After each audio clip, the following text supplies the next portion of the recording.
Our story begins with Joaquin Guzman, a man who would rise to become one of the world's most notorious and richest drug lords. Born into a poor farming family in the rugged mountains of Sinaloa, Mexico, Guzman's journey from humble beginnings to infamy is a tale of ambition, brutality, and cunning.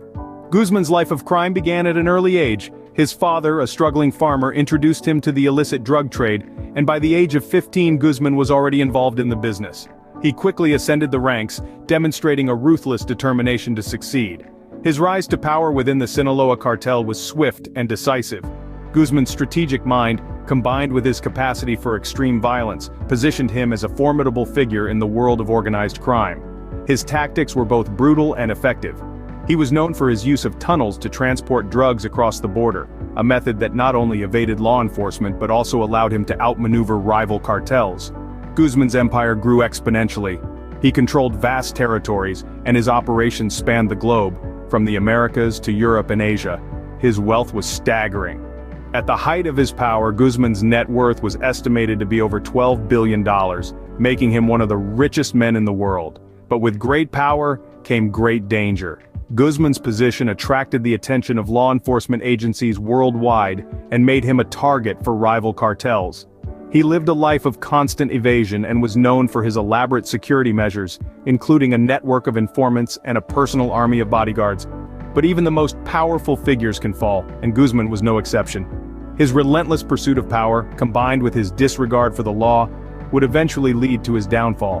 But before that, he would make history with his audacious prison escapes that shocked the world and cemented his place in the annals of criminal history. In 2001, Guzman was in a maximum security prison locked away from the world, but not for long. This was the beginning of what would become one of the most audacious prison escapes in history. Joaquin Guzman, better known as El Chapo, the leader of a multi-billion-dollar drug empire, was serving his time in the Puente Grande, a supposedly impenetrable fortress of justice. However, on the 19th of January 2001, the walls of this prison proved to be less formidable than they appeared. How did he manage this daring escape? It wasn't through an elaborate tunnel or a violent jailbreak. Instead, Guzman, it seemed, used the most powerful weapon in his arsenal: influence. Rumors swirled of corruption and collusion within the prison's ranks, suggesting that Guzman's escape was not a solitary act but rather a coordinated effort. The details of the breakout are as staggering as they are audacious. Guzman, some sources claim, was wheeled out of the prison hidden inside a laundry cart, right under the noses of the guards. To pull off such a feat, it's believed that he had to have help from the inside, with speculation that he had bribed several prison officials. But even as the details of his escape stirred controversy, one thing was clear: the world's most notorious drug lord was on the loose. And while this escape would become legendary, it also exposed a troubling reality: the corruption and collusion that seemingly allowed Guzman to slip the confines of a maximum security prison revealed a deep-seated problem within the system. His escape wasn't just a testament to his cunning or his power. It was a glaring sign of the systemic issues that allowed such a high-profile criminal to slip through the cracks. And it raised the question: if a man like Guzman could escape from a maximum security prison, who else could? Guzman was free, but not for long. His freedom was to be short-lived. The world watched, breathless and apprehensive, as the manhunt to recapture the infamous El Chapo began. Once again, Guzman was captured, but his second escape was even more audacious than the first.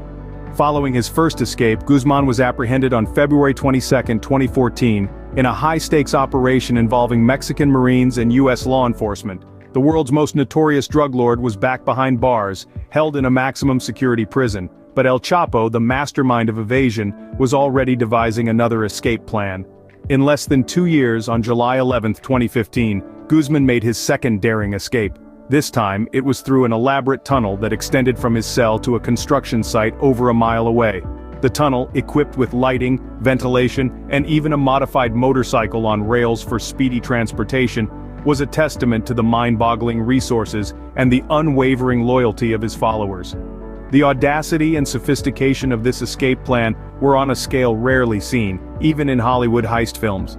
Guzman's second escape was a direct blow to the Mexican government, which had previously refused his extradition to the United States, assuring that maximum security prisons in Mexico were more than capable of holding him. The brazen escape underscored the deep-seated corruption within the Mexican prison system, and the near-mythic status Guzman had achieved. The world watched in awe and disbelief as news of his escape spread. The audacious breakout further solidified his status as a figure of folklore in the annals of criminal history. It was a clear message to the world that El Chapo was not just an ordinary criminal, but a mastermind capable of bending the system to his will. However, the freedom he so daringly won was fleeting. The authorities were closing in, and Guzman's penchant for flamboyant escapes had painted a large target on his back. The world's most wanted drug lord was living on borrowed time. Guzman was once again a free man, but his days were numbered. Guzman's freedom was short-lived, his capture was imminent. Not even the world's most notorious drug lord could evade the law forever. The international manhunt for Guzman was extensive and relentless. It was a race against time, a game of cat and mouse that spanned across continents. The Mexican and U.S. authorities worked hand in hand, pooling their resources and intelligence to bring him to justice. The stakes were high, and the world watched with bated breath as the hunt intensified. This was not just about capturing a criminal, it was about sending a powerful message to the world that no one is above the law, not even a billionaire drug lord. The manhunt was an intricate dance of strategy, intelligence, and sheer determination. The authorities were closing in, and Guzman could feel the walls closing around him. The operation was carefully planned and meticulously executed. The authorities were determined not to let Guzman slip through their fingers again. They left no stone unturned, tracked every lead, and followed every hunch. The net was closing in, and Guzman was running out of places to hide. And then, on January 8, 2016, their hard work paid off. Guzman was captured in a raid in Los Mochis, a city in his home state of Sinaloa, Mexico. The once untouchable kingpin was now in handcuffs, his reign of terror finally coming to an end. It was a significant victory for the authorities and a turning point in the war against drug trafficking. But the capture was just the beginning.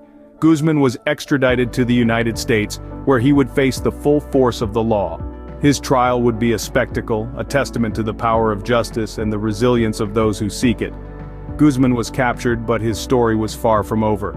The end of his freedom marked the beginning of a new chapter, one that would reveal the full extent of his criminal empire and the damage it had done. For Guzman, the final capture was just the beginning of the end. Guzman was extradited to the United States, where he faced charges for his extensive criminal activities. This marked a new chapter in the life of the notorious drug lord, a chapter where he would be held accountable for his actions. After years of evading the law, Guzman was finally in the custody of U.S. authorities. He was brought before the Eastern District of New York, where he faced an extensive list of charges. These included drug trafficking on a massive scale, money laundering, and involvement in organized crime. The charges painted a vivid picture of a man who had built an empire on illicit activities and caused untold harm in the process. The trial was a spectacle, drawing attention from around the world. The courtroom heard tales of Guzman's audacious escapes, his ruthless control over the Sinaloa cartel, and the unimaginable wealth he amassed.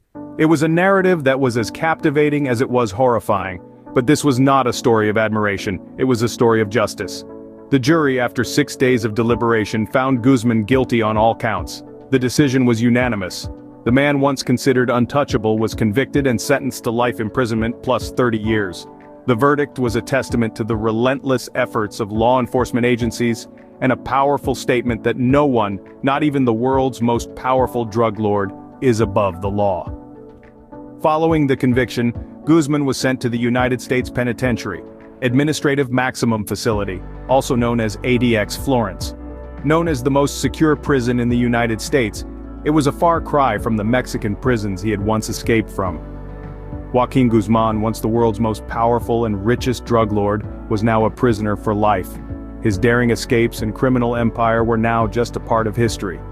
His story serves as a stark reminder of the consequences of a life of crime and the relentless pursuit of justice by those sworn to uphold it.